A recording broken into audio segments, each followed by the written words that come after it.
Donc nous voilà à Aubenas en Ardèche. Donc je fais un stage ce week-end, voilà, donc chez Greg.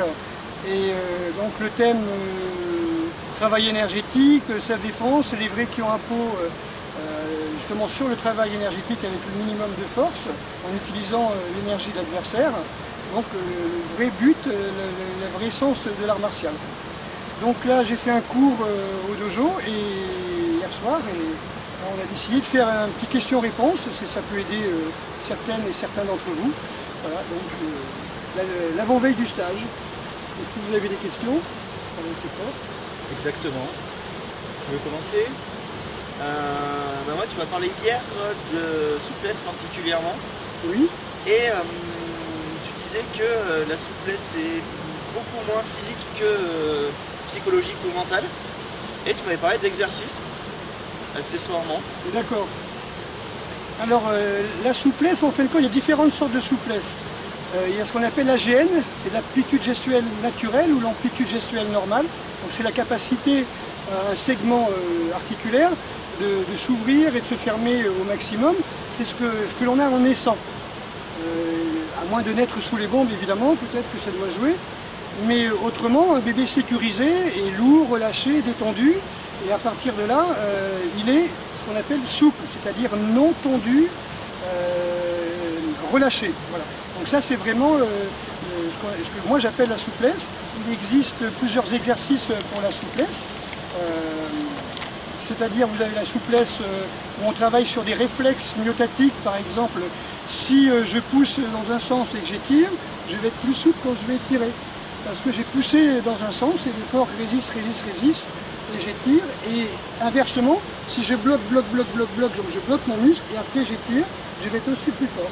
Ça a l'air paradoxal, mais ça marche, c'est ce qu'on appelle des réflexes myotatiques propres aux muscles. Donc vous avez la souplesse passive, où je me mets comme ça et quelqu'un me pousse, et la souplesse active, où je vais lancer les jambes. Donc, ça, ce sont des exercices de souplesse, hein, c'est pas la souplesse. En fin de compte, la souplesse, Jiu en japonais, c'est surtout la non-résistance. Quand on parle de Jiu, de Judo, Jujitsu, c'est technique de non-résistance. Si on dit technique de souplesse, ça voudrait dire que tous les judokas seraient des contorsionnistes. Alors qu'en fin de compte, Jigoro Kano, quand il parlait de non-résistance, c'était plus une philosophie de la vie, c'était plus politique, c'était plus mental, psychologique et philosophique que physique. Et faire un cours de judo, c'est-à-dire utiliser cette non-résistance, essayer de la mettre en pratique avec un jutsu, c'est-à-dire physiquement. C'est-à-dire, par exemple, Greg me pousse. Si je pousse, je fais du gojutsu, je ne fais pas du jujutsu. S'il me pousse et que j'attire, là, à ce moment-là, je fais du jujutsu. La non-résistance, et c'est pas pour ça que je suis plus souple. D'accord? Donc c'est simplement, mentalement, on est dans le relâchement, on est dans la souplesse. Souplesse d'esprit. Je pense que l'expression existe, on parle de souplesse d'esprit. Non, comment on peut dire, la non-tension, la souplesse c'est surtout la non-tension. Pourquoi je dis ça? Parce qu'en fin de compte, on est naturellement souple. On ne peut pas acquérir de souplesse, on enlève de la tension, on enlève du stress, de la résistance au stress, si je puis dire. C'est vrai que j'ai remarqué avec les entraînements, suivant les jours, suivant la journée qu'on a passée avant, suivant nos humeurs, notre souplesse est différente de jour en jour. On en revient à la charge interne, que peu de gens comprennent. Si je vais au cours et que 10 minutes avant je reçois un coup de téléphone qui me contrarie, je vais me tendre et en me tendant, c'est sûr, je vais arriver au cours, je vais être beaucoup moins souple parce que en plus de ma tension, de mon stress, de mes tensions, on va dire du jour, j'ai rajouté quelque chose juste avant l'entraînement. Et donc on va évacuer ce stress par la respiration, par le mouvement fluide, par les yayamas, par les tibétains, par le travail du Kyushu. On va vraiment faire des exercices de respiration, de gestion du stress et de lâcher prise. C'est surtout le lâcher prise. On va dire que la souplesse est une prise. C'est comme la prise de glace. Vous voyez, l'eau, on parle d'une prise d'eau, c'est un gel. Et bien, quand on est raide, c'est quand l'esprit est gelé. Et si, comme j'avais expliqué une fois, si à la chaleur de l'amour, du soleil ou de l'attention de l'autre, eh bien on lâche prise, à ce moment-là on dégèle l'eau. Et quand on a dégelé l'eau, on la fait rentrer dans tous les récipients, elle peut s'adapter partout. on peut appeler la souplesse, la capacité d'adaptation. Quand on est tendu, quand on est obtus, on ne peut pas s'adapter. Donc en fin de compte, voilà, les vieux-réacs, comme on dit, comme on traite de vieux-réacs, ça voudrait dire que je suis raide, je suis figé, ce qui n'est pas le cas. Voilà. Donc oui, effectivement, les exercices par exemple, entre guillemets d'assouplissement, ce sont des exercices de relâchement. On peut étirer un petit peu le muscle, comme j'ai dit, pour faire de la souplesse active en utilisant les réflexes myocatiques, de relâchement tension, mais effectivement, au quotidien, on peut marcher en se concentrant sur la respiration, compter les pas, regarder si faire des check-ups tous les 10 minutes ou toutes les heures pour savoir si on est vraiment tendu. Comme on dit, si vous allez dans un bar et vous allez boire un verre, surtout le premier parce qu'après c'est plus automatique, mais si vous prenez un verre en étant détendu. La main est détendue, on ne prend pas un verre en étant comme ça. Donc c'est vraiment relâchement, détendu, etc. Voilà, donc l'exercice, on va dire, d'assouplissement, c'est un exercice mental de lâcher prise. Et Koichi Toei disait, vous avez les exercices mentaux, les exercices physiques, en fin de compte, c'est l'attention sur le mental et l'attention sur le physique. Si je pense à me détendre, mon poids du corps tombe en bas. Parce que sur cette planète, tout tombe en bas. Si je lâche quelque chose, ça tombe. D'accord? Sauf cas tellurique particulier, magnétique, mais là, si je suis détendu, mon poids est en bas. Un bébé en bonne santé, un bébé sécurisé, il pèse lourd. On ne peut pas remplir un questionnaire à un bébé, lui demander comment il se sent, pareil pour les vétérinaires. Un animal qui est bien lourd, c'est un animal qui est bien relâché. Un chat de 15 kg, c'est pas forcément un animal bien en bonne santé, mais voilà, c'est le principe. Un homme ivre, c'est quelqu'un de bien relâché. Un homme ivre est bien relâché, il n'est pas forcément en bonne santé. Mais il est détendu. Mais il est détendu. Jusqu'à un certain point, ça va être l'inverse, il va être raide, d'où l'expression je suis raide. Ouais, tout à fait, ça se tient. Ça te convient? Ça me va. On verra ça, des petits exercices avec des petits trucs que j'ai mis au point énormes. Énorme pour travailler. On a le temps, on a des 8 heures de cours là, le week-end, donc on commence à 10 h, on termine à 18 h, je pense, non-stop. Et au lieu de manger, on va travailler les énergies, la respiration. Voilà, on mangera quand même, on se nourrira de nos réserves, mais on ne perdra pas du temps à aller au restaurant. Question? Donc moi j'avais 2-3 questions, c'était plus par rapport à l'alimentation. Par rapport à l'intérêt du végétarisme, l'intérêt du jeûne. Bon, c'est vrai que c'est quelque chose que je pratique déjà, donc j'ai déjà vu des évolutions. Personnellement, ça fait une quinzaine d'années que je mange plus de viande, mais mes analyses sanguines sont très très bonnes par rapport à avant. J'ai vu des effets dans le jeûne, mais j'aurais aimé qu'on rentre un peu plus en profondeur dans ces questions-là pour pouvoir expliquer aux gens, parce que les gens ont peur. C'est vrai que quand je me retrouve dans un repas, le fait de dire je ne mange pas de viande, je suis un pestiféré. Et quand je parle de jeûne, on me dit ah, mais 8 jours de jeûne, quand je passais chez mes parents, par exemple, mon père il me disait tu vas mourir.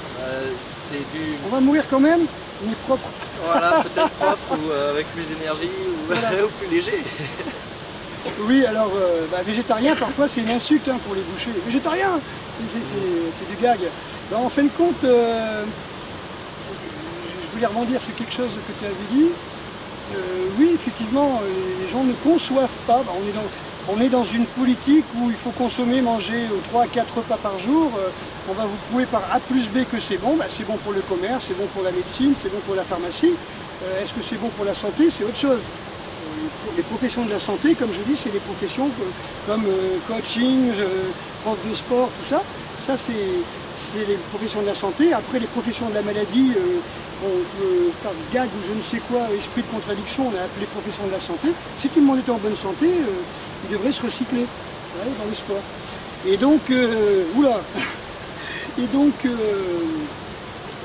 ta question, en fin de compte, c'est les bienfaits du végétarisme.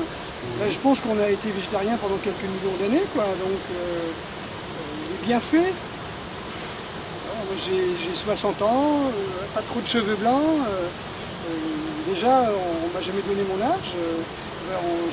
Parce que tout simplement, dans le végétarisme, surtout quand il est cru, on économise les énergies de digestion, on économise les enzymes, puisque tout est contenu déjà dans les plantes, parce que les plantes sont faites pour être mangées, pour le vrai du monde.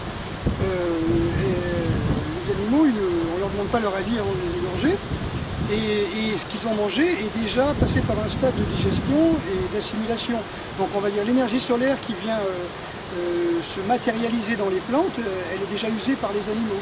En plus, si on fait cuire la viande, c'est encore pire. Il n'y a plus d'enzymes, il n'y a plus rien, donc ça va nous pomper nos enzymes. En plus, on va mélanger ça avec des sucres, en mangeant ça avec des pâtes.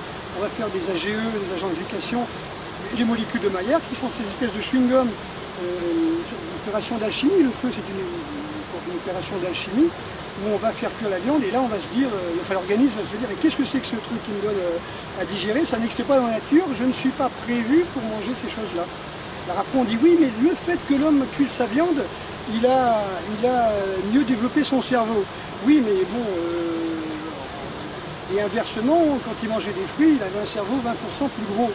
Donc le fait qu'il mangeait la viande crue, évidemment, il faut mastiquer, ça attire le sang plutôt vers les mâchoires, et donc ça va détourner le sang du cerveau. Mais oui, c'est vrai, le fait de manger cuit, c'est plus facile que de manger la viande crue, mais rien n'oblige qui que ce soit à manger de la viande cuite ou crue, quoi. Je veux dire, on peut s'en passer largement. Là, ça va faire 46 ans que je mange plus de viande, quoi. Donc,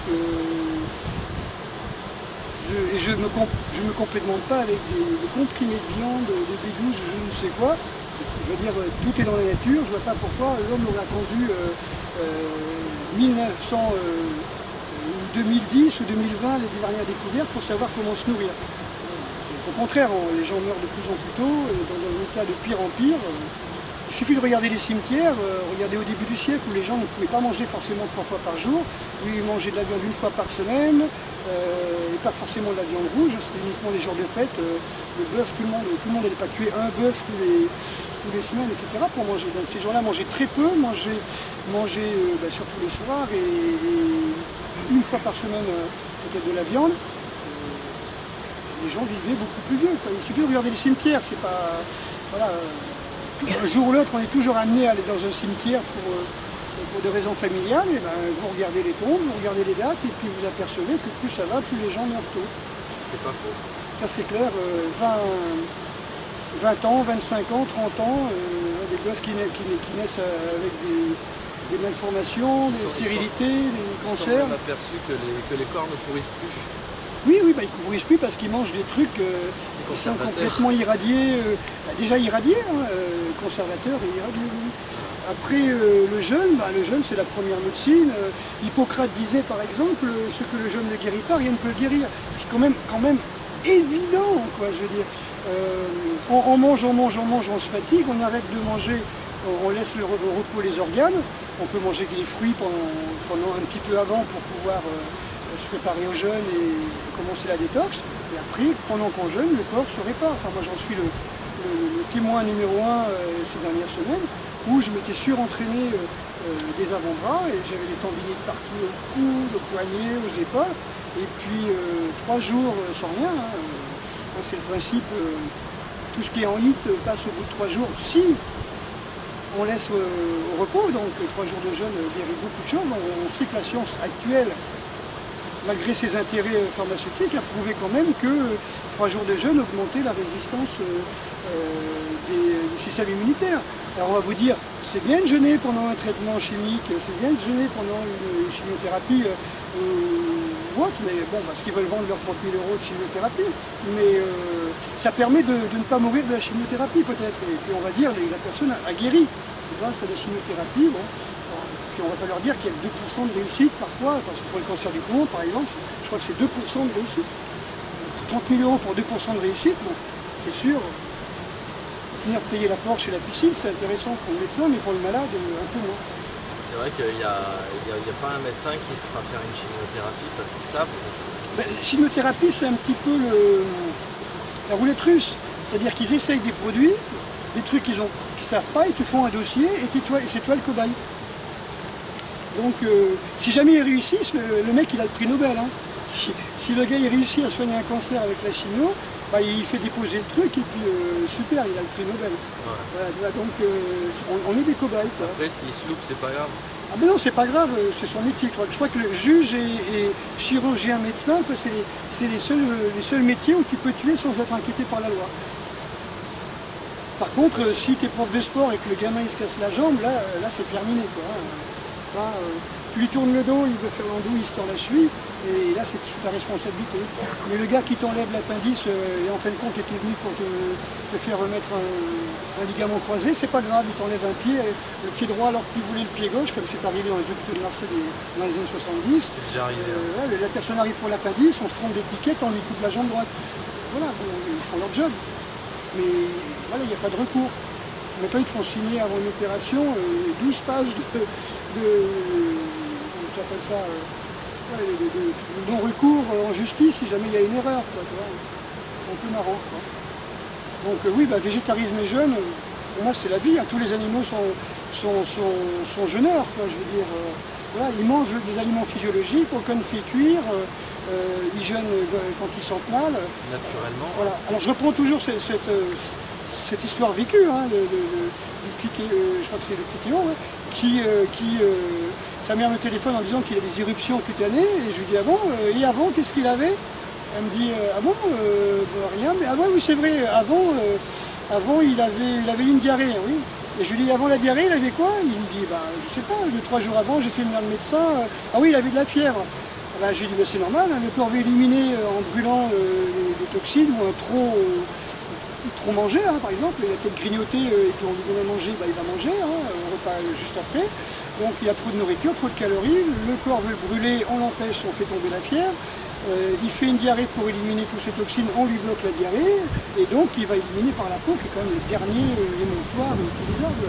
La peau, elle est faite pour pas la transpiration, faite pour refroidir, elle n'est pas faite pour éliminer du pipi ou des pustules de graisse ou de la lymphe, etc., avec de toxines. C'est vraiment, c'est logique. Dans les pays et puis en voie de développement, les gens ont une bien meilleure peau que personne à New York, à Paris ou même à Tokyo. Quoi. Je veux dire, c'est évident. Quoi. C'est grave, il y a des meilleurs dents. Déjà ils bougent, ils font bouger la lymphe, ils ouvrent les émonctoires, ils ne se protègent pas du chaud, ni du froid, ni de ceci, ni de cela. Ils vivent naturellement. Quoi. Après, voilà. Vouloir se mettre en accord avec la société, c'est bien, et quand la société est totalement en opposé des lois naturelles, c'est grave. Quoi. Comme on dit on peut mentir une partie du temps à tout le monde, on peut mentir une partie du monde à tout le temps, mais on ne peut pas mentir à tout le monde tout le temps. Là c'est pareil, on peut jouer contre les lois de la nature un petit peu de temps en temps, voilà, mais on ne peut pas constamment tromper son corps, qui lui est programmé depuis des milliards d'années à suivre les lois de la nature, pour suivre simplement les modes et les standards d'une société qui n'a pas 100 ans. Qu'est-ce que c'est que 100 ans sur un milliard d'années? On mange de la viande, mais les intestins ne sont pas plus courts, comme ceux des carnivores. On n'a toujours pas de canine, on n'a toujours pas de grippe. Alors, on invente des armes et des fusils, mais c'est pas pour ça qu'on va digérer. Hein. On ne digère pas avec un fusil.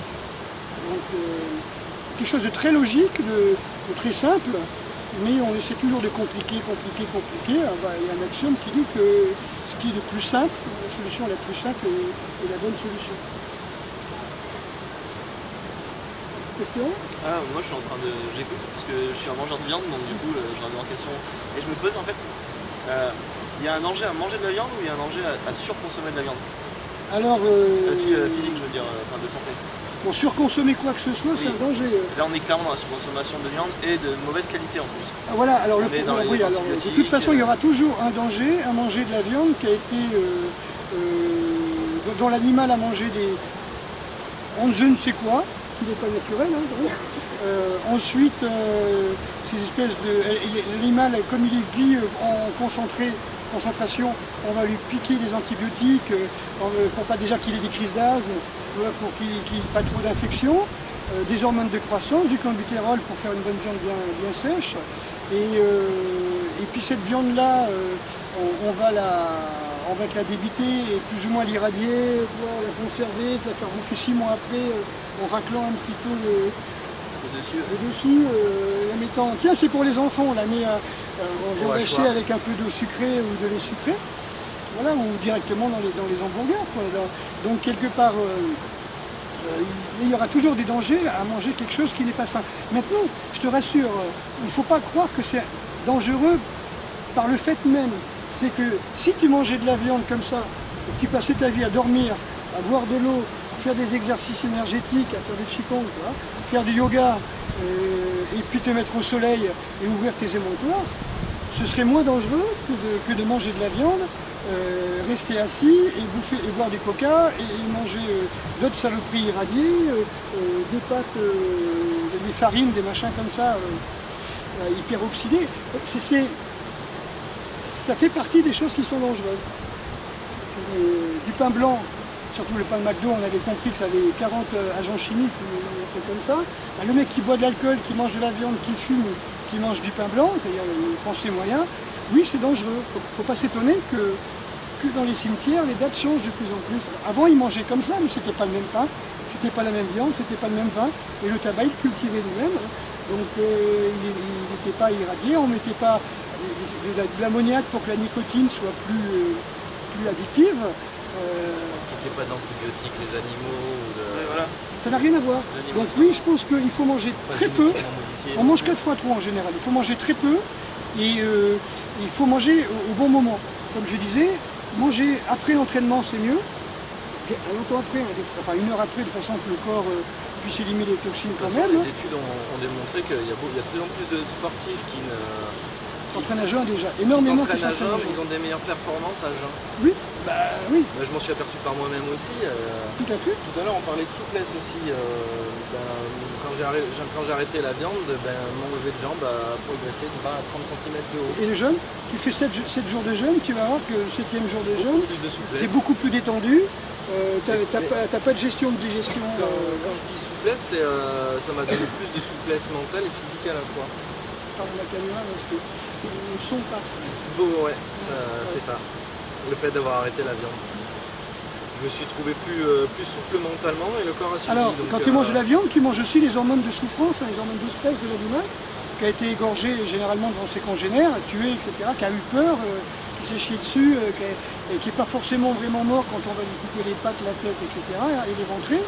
Et toutes ces hormones-là, l'adrénaline, quand tu vas le manger, ça va te surstimuler les reins et te rendre, pas parano, mais ça va te rendre un petit peu stressé, quoi. Et souvent, les gens qui sont épuisés, au contraire, vont chercher à manger de la viande le plus possible. D'abord parce qu'ils vont la manger avec du sel, donc ça va restimuler les reins. L'organisme n'assimile pas le chlorure de sodium sous cet état-là. Et donc, donc ça va stimuler les reins et les hormones de stress vont restimuler les reins. Et effectivement, les gens ils disent je mange de la viande, j'ai un coup de fouet. Et quand j'arrête, je suis tout KO. C'est un petit peu comme le mec qui dit quand j'arrête de fumer, je grossis. Quand tu arrêtes de fumer, tu fais le poids que tu aurais fait si tu n'avais pas surstressé ton corps. Et surtout que tu assimiles tes aliments maintenant que tu arrêtes de fumer. Et bien quand tu arrêtes de manger de la viande, pratiquement aussitôt, ton corps va essayer de retrouver ses propres hormones de stress qu'il est devenu incapable de fabriquer parce que tu n'arrêtes pas de prendre ce qu'on appelle des hormones-like. Ce sont des hormones, des vraies hormones, mais d'un autre animal, quoi. Par exemple, dans le lait, par exemple, on s'aperçoit qu'il n'y a pas que la phénylalanine dans le lait, il y a des amphétamines qui viennent des oestrogènes de la vache. Et quand le bébé mange ça, le lait est pourvu d'hormones de croissance pour pouvoir faire grossir 30 fois le veau en l'espace de plusieurs mois et pour shooter un animal qui fait 80 kg, quoi.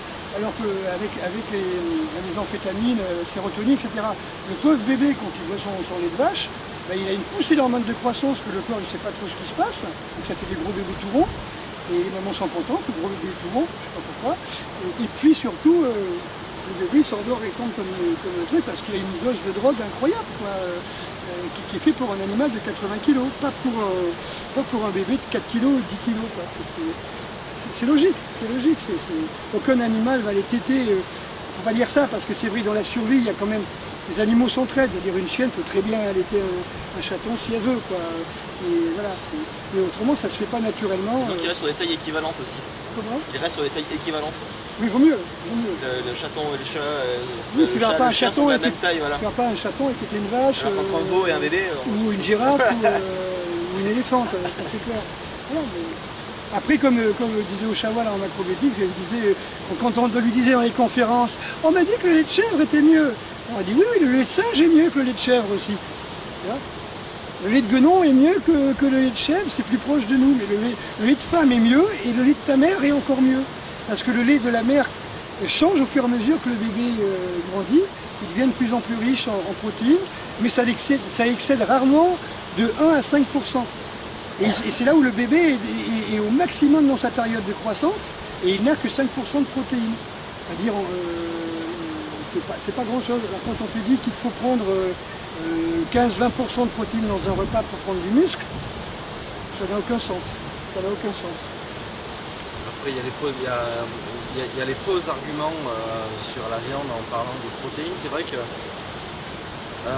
quand je dis que je mange pas de viande, on me parle souvent de carence, on me dit souvent ah mais tu prends pas assez de protéines, etc. Mais au final, je mange des plantes qui en ont jusqu'à 20 fois plus de protéines les et orties, en plus oui, assimilables. Les orties, les épinards, crus, je parle, hein, c'est vrai, c'est riche en acides aminés. L'animal qui, par exemple, ceux qui te disent ça, ils pensent déjà que l'animal est un animal qui a mangé des plantes, hein, ça parce qu'ils regardent trop les pubs. C'est souvent des gens qui regardent la télé. Voilà, ils ne mangent pas, donc les animaux dont ils mangent la chair en disant je vais manger des protéines, ils mangent des animaux qui ont été bouffés avec de la farine animale qui vient du cadavre d'autres animaux, avec des protéines de soja dedans, des antibiotiques, des hormones de croissance et autres joyeusetés qu'on ne nous dit pas. Là aussi les animaux sont des sacrés cobayes. Et c'est un petit peu dommage, mais admettons que l'animal est sain, soit sain. Donc il va manger des plantes, et avec ces plantes, dans ces plantes il y a des acides aminés. Donc il va faire des protéines de bœuf à partir des acides aminés des plantes. Et toi tu vas manger la viande, tu vas découper ces acides aminés, ces protéines pour en faire des acides aminés, les protéines sont des chaînes d'acides aminés, tu vas absorber les acides aminés, les recombiner pour faire des protéines d'humains, et balancer tous les déchets de ce que tu n'as pas besoin dans ces chaînes d'acides aminés. Et à partir de là, le gros problème, c'est que ça demande beaucoup d'énergie, beaucoup d'efforts. Alors que tu pourrais prendre des orties, enfin, ce que normalement l'animal aurait dû manger, quoi, de l'avoine, des orties, toutes ces choses-là qui contiennent des acides aminés, il y en a partout des acides aminés. Les gorilles qui mangent des feuilles, ils prennent des acides aminés, on me dit oui, mais ils mangent 50 kg de feuilles par jour. Oui, mais ils mangent des feuilles. Ils mangent des feuilles, voilà. Et les orang-outans, ils mangent des fruits. Ils mangent des bananes. Voilà. Ils mangent des bananes, mais ils ne mangent pas 50 kg de bananes non plus. Peut-être quelques fourmis au milieu. Oui, c'est pour ça. On me dit oui, mais de toute façon, ils mangent de la B12 et des protéines parce qu'ils mangent des fourmis, parce qu'il y a des œufs de fourmis. Alors moi je m'étais amusé à compter comme ça, une fourmi fait tant de microgrammes, il y a 0,001% de microgrammes de protéines parce que tout le reste c'est la matière sèche, hein, c'est cru une fourmi pratiquement, et il faudrait, je sais pas moi, 30 kg, pour faire 30 kg de fourmis pour avoir tant de protéines, c'est ce qu'il nous faudrait normalement pour quelqu'un qui fait 70 kg. Là, il faudrait passer 12 jours en mangeant des fourmis à la cuillère, quoi. Donc ça n'a aucun sens. Les arguments sont des arguments fallacieux qui sont justifiés par la peur du manque, la peur de mourir, la peur de ne pas faire comme les autres, d'être exclu. Et puis c'est surtout le fait de la personne qui dit j'aime. Enfin, je veux dire, qui devrait dire j'aime. C'est comme je dis, je poste une recherche scientifique sur le cannabis, j'ai tous les fumeurs de joint de Facebook qui me disent les hommes préhistoriques, ils utilisaient le cannabis. Non, c'est à l'âge du bronze, ils utilisaient le chanvre pour faire des vêtements, des toitures et des cordes. Ça n'a rien à voir avec le cannabis que leur vend leur dealer. Mais au lieu de dire moi je suis accro au joint et je ne peux pas m'en passer, voilà, donc ils disent non, faut pas critiquer mon produit, hein. Si tu veux savoir de quoi tu es dépendant, regarde ce dont tu ne supportes pas qu'on critique. C'est un petit peu comme les gens quand je dis le MMA c'est un mélange de sport de combat et pas d'arts martiaux, ça ne devrait pas s'appeler MMA. On me dit ouais mais de toute façon ninja c'est de la merde. Je dis non mais ça me touche pas, moi c'est des réactions de cours d'école, quoi. Il aime le MMA, c'est son problème, quoi. Je veux dire, moi j'aime le ninja, mais je suis pas du tout un ninja, je suis pas accroché à cette image et à ce karma-là, quoi. Je veux dire, le mec il insulte les ninjas, c'est son problème, puisque j'en ai à faire. C'est pas mon problème.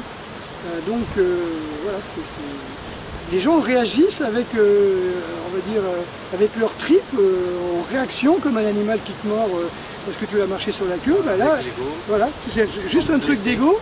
C'est comme quand tu dis, par exemple, le tabac, ça tue 78 000 morts par jour, 70 000 morts par an. Ça fait un Boeing 747 qui s'écrase toutes les heures, etc., etc. Et le mec qui dit ouais, n'importe quoi, la liberté de fumer, il est libre de fumer. Moi je critique pas. On dirait que parce que tu as dit ça, demain ils vont interdire de fumer. C'est le sketch de Team Seat ou je sais pas qui ou les inconnus qui disait je donne plus pour le cancer parce que hier j'ai donné.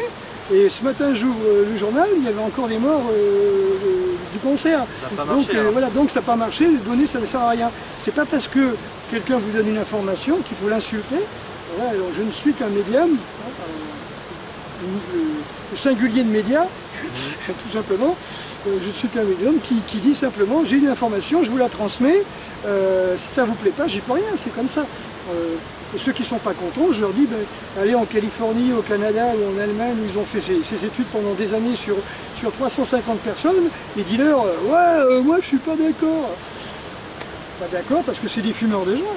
Le mec, on lui dit, plusieurs études ont prouvé que ça ralentissait les messages optiques au cerveau, et pareil pour tout ce qui est sensoriel. Et le mec il me dit, mais non, c'est pas vrai. Ça ralentit pas le cerveau. Non, pas du tout. Je veux dire, non, mais oui, mais comme ils fument avec des fumeurs de joint et que tous ils se ralentissent au même truc, c'est comme le mec qui est con, il sait pas tant qu'il est avec des cons. Tu vois, ils sont normaux, c'est l'eau des fous. C'est le principe de l'eau des fous. Si tout le monde devient fou en même temps, personne s'en aperçoit. C'est génial.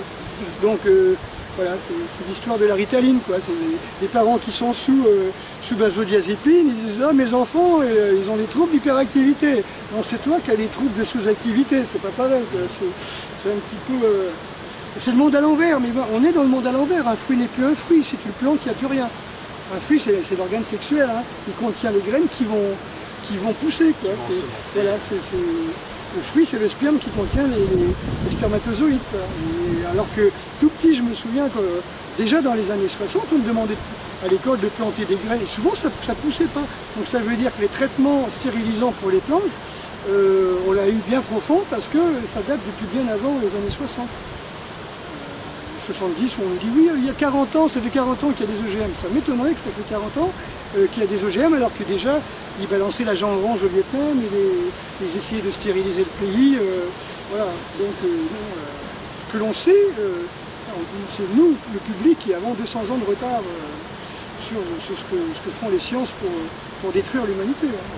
Ça passe toujours par la destruction de l'humanité, toute découverte. Cher ami? Cher ami? Question. Qu'est-ce que j'ai comme question? J'ai déjà plus de réponses que de questions que j'ai posées. C'est déjà bien. Je suis en train de me battre dans ma tête pour me rattacher à la viande quand même parce que effectivement j'aime ça, je mets un petit pouce en dessous. Oui. Mais en fin de compte, ouais. C'est Arnaud Desjardins qui disait la vraie paix mentale, hein, c'est pas quand toutes tes questions auront eu des réponses, c'est quand tu n'auras plus de questions. Ouais. Et oui, parce que le questionnement est une avidité, quoi. Si tu veux, tu recherches, c'est un désir. Quand tu n'as plus de désir, tu es en paix. Et c'est vrai que souvent, si je fais une conférence et que les gens n'ont pas de questions, eh ben, ça ne me pose pas de problème. Parce que je ne fais pas la conférence pour moi, pour parler, je fais la conférence pour justement que les personnes n'aient plus de questions. Une fois qu'ils n'ont plus de questions, ça veut dire que l'information a détruit le mental. C'est la chaleur dont je parlais tout à l'heure qui dégèle l'eau. Ça veut dire que je leur ai fait du jujitsu mental. Ce qui est le vrai jujitsu d'ailleurs. Autre question? Si on termine dès que vous n'avez plus de questions. Ouais, je suis bien là. Ouais. Moi je profite de l'ensemble pour être honnête. Ouais. Non mais c'est bien. Mais... Puis bon, non, là, on va regarder On a un petit peu. super cadre Voilà, en Ardèche. voilà. Ah, on est vraiment... Venez en Ardèche. Non, venez pas, on est très bien. C'est horrible, il y a trop de touristes. C'est ce qu'on dit aux Parisiens, venez pas sur les plages. C'est pas beau, il y a des requins. C'est ça. On puisse au moins profiter de notre... C'est un cauchemar, on souffre tous ici. Il y a des serpents partout. Le cadre est horrible, il fait trop chaud. Qu'est-ce qu'il y a? Les orties, ça. C'est Oui, ça. ouais. Donc ce soir, super jus aux orties. Qu'est-ce que j'avais parlé aussi de la plante géniale épinards. Épinards orties, ça va être Pas de très questions sympa. sur l'arc, toi? Brocoli aussi. Chou de Bruxelles aussi, T'as pas une question sur l'arc? Sur l'arc. l'arc. Non? J'ai une semble-teur, je me disais, j'ai pas une question sur l'arc. Non, non, c'est moi, ok. Ah, je lui ai appris à faire un arc sioux pour doubler la portée. Double arc sioux Ah ouais, c'est génial comme ça. qui peut tirer à 40 livres et à 80 livres. Ouais. Et si on a le temps pour faire les frondes, tresser les frondes et faire des bastons frondes, ça peut être intéressant. Ça pourrait être pas mal ça. On peut couper. Merci.